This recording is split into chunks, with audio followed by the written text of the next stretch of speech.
Global market outlook, more conviction.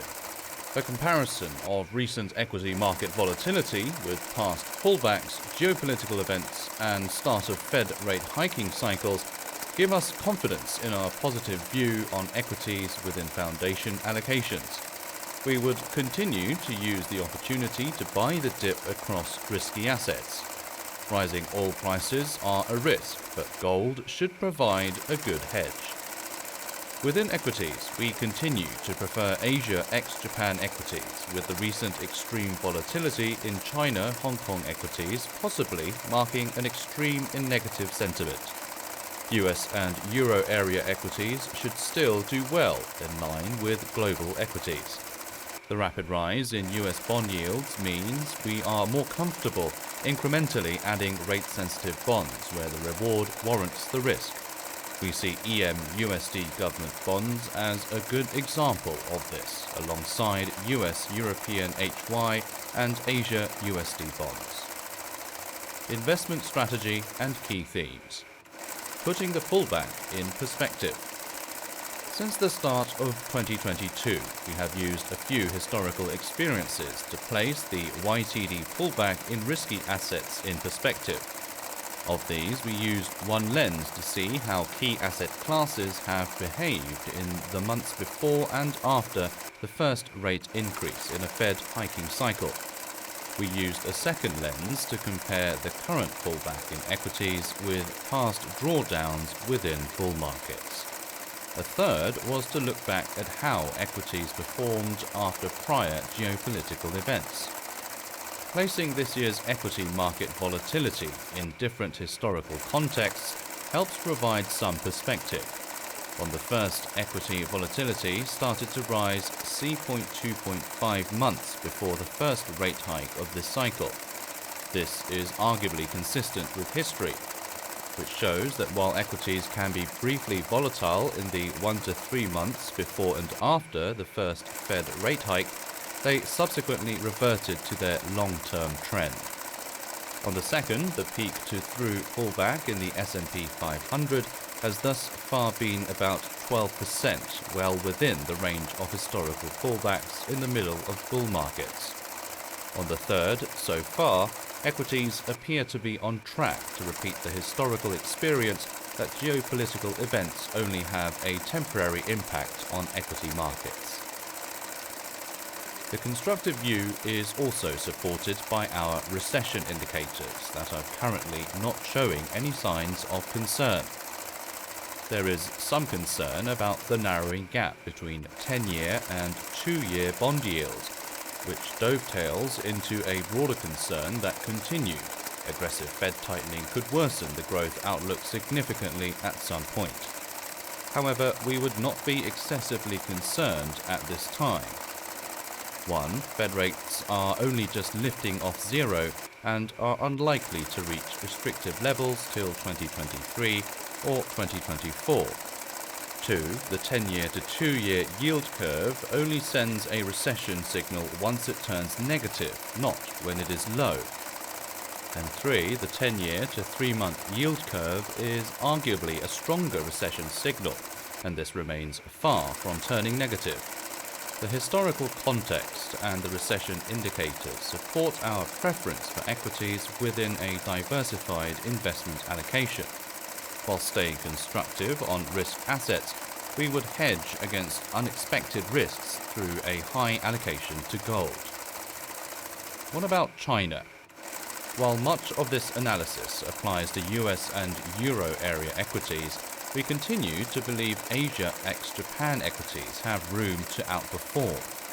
The 4 reasons we highlighted last month supported China policies, the pricing in of a much more pessimistic outlook, Asia's gradual emergence from COVID-19 restrictions, and several markets' correlation to a global recovery remain valid in our view.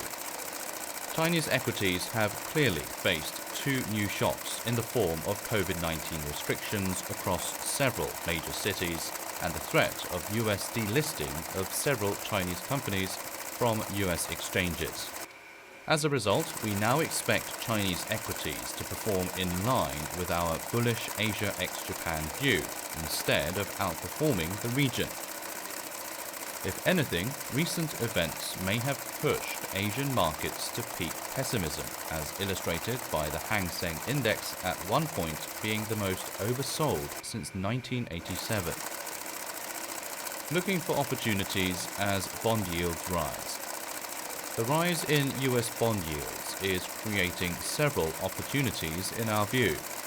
The 10-year US government bond yield is already within our expected 2% to 2.25% range. While there are clearly upside risks to this view, the yield move from under 1% just over a year ago means we would be comfortable extending average maturity profiles moderately, where doing so is rewarded by higher yields and inexpensive valuations.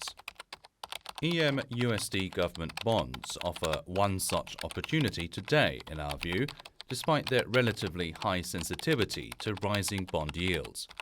Valuations in this asset class have cheapened sharply over the last few weeks, led by the emerging Europe region as a result of the Ukraine conflict. We also maintain our preference for US European HY bonds and Asia USD corporate bonds. Within the latter, our preference for Asian HY bonds remains in place, although a policy shift towards improving liquidity access for China's property developers is likely needed to unlock performance. Commodity currencies and oil. Oil prices are one risk to our constructive outlook for risky assets. We see a rising risk that oil prices remain elevated and even rise further, given OPEC and US shale oil producers' failure so far to respond to high prices with accelerated output. There is also the risk that a significant amount of Russian oil supply becomes less easily accessible. Europe is likely most vulnerable to this risk. Having said that, the world's energy intensity has almost halved since the 1970s, making global economic growth much more resilient to high oil prices. Commodity currencies could offer one route to add some protection against the risk of a further rise in oil and other commodity prices. We continue to like the AUD, NZD and CAD, the EUR, GBP, CNY and SGD should also gain from our view of weaker USD over a 12-month horizon.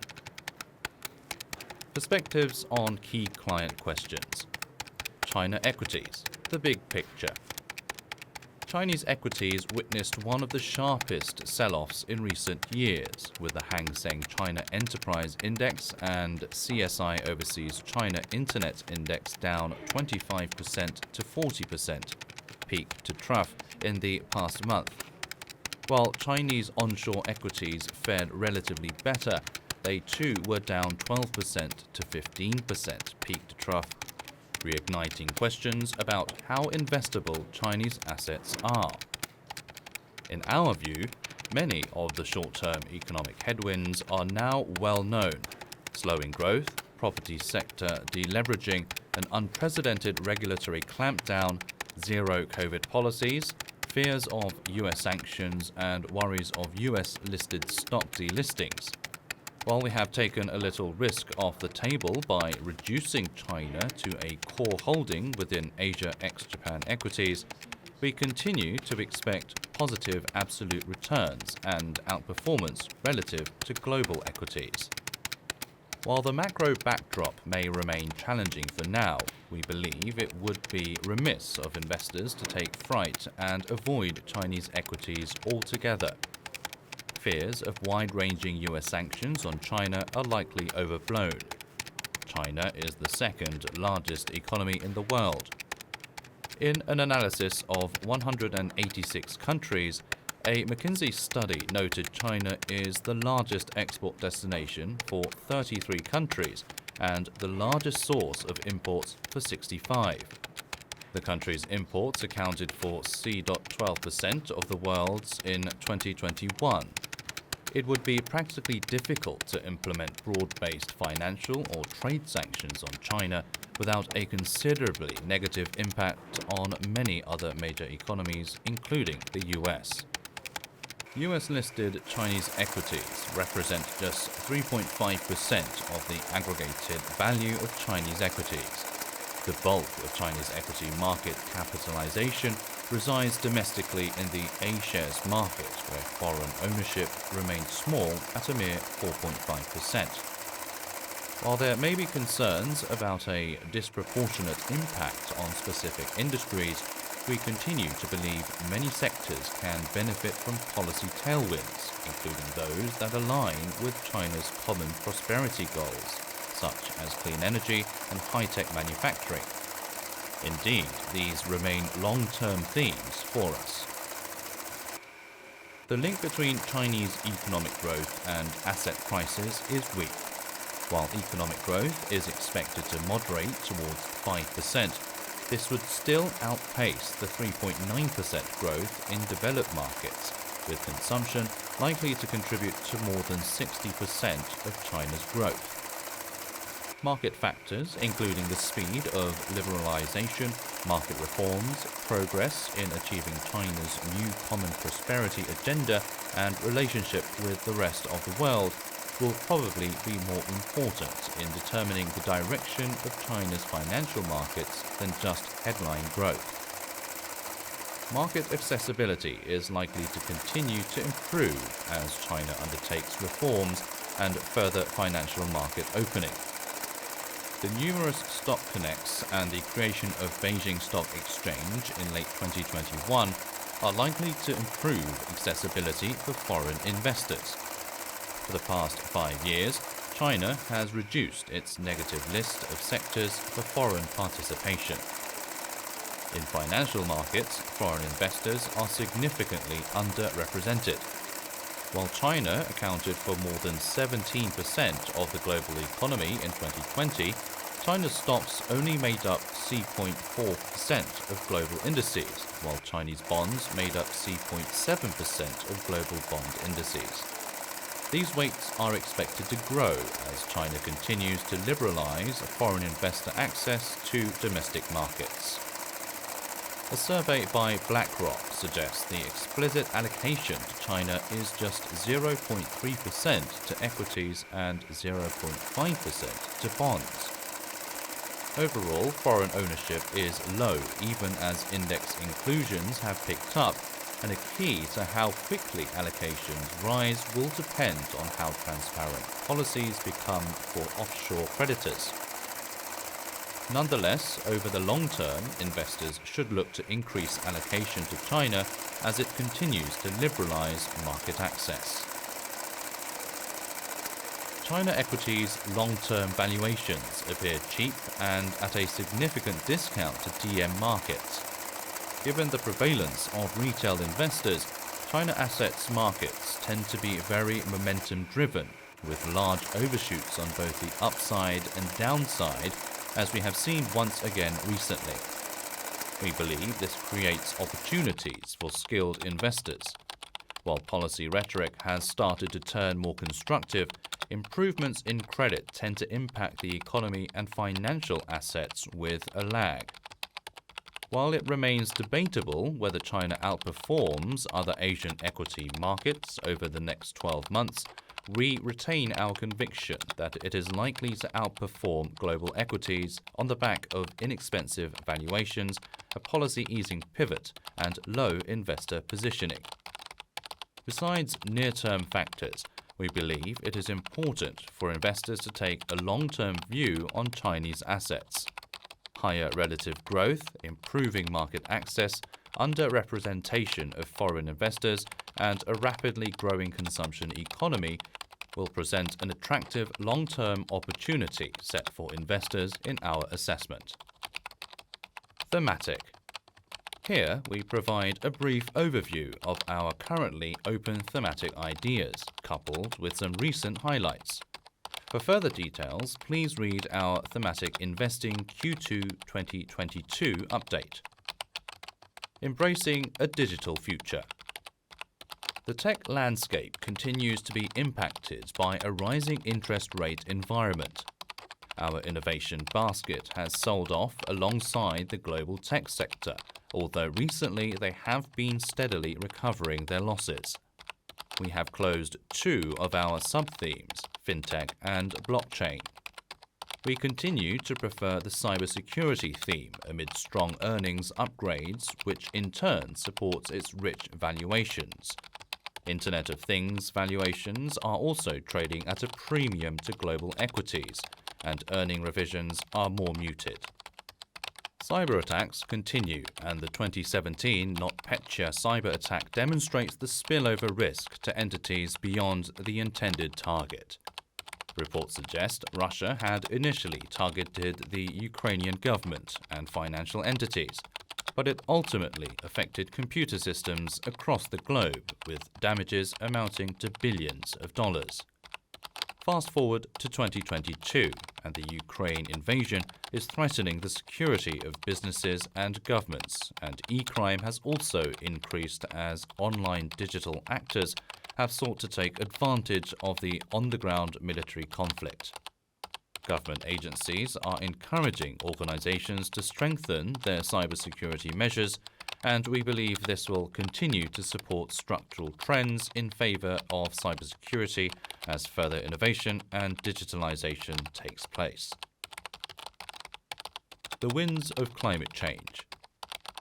Performance of climate-related themes have recently picked up, even amid rising interest rates, with green capex outperforming global equities YTD by over 9%. We have also reopened the clean technology sub-theme as renewed urgency among governments to secure energy independence drives its long-term performance.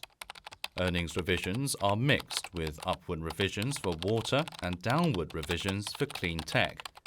Valuations remained largely flat since our last update.